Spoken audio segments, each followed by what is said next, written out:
The press, as you can see, we just adjourned our meeting for today to tomorrow, 10 o'clock.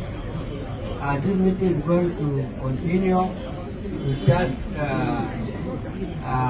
set up a small committee that will give us a report tomorrow morning, and we'll continue and we'll address you properly by the time we conclude our meeting tomorrow.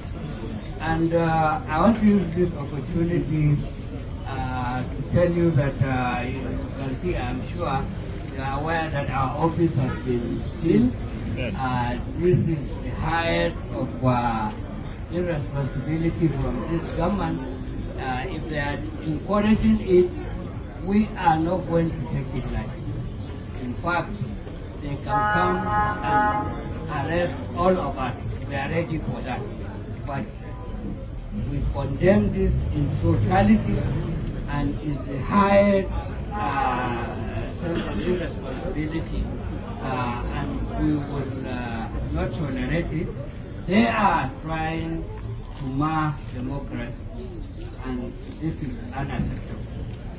We condemn it, and we will make sure that they will have us content in the near future. Thank you. It's not holding tomorrow. It's not 10 o'clock. We are not holding. We are here. Next meeting. It's next meeting holding tomorrow.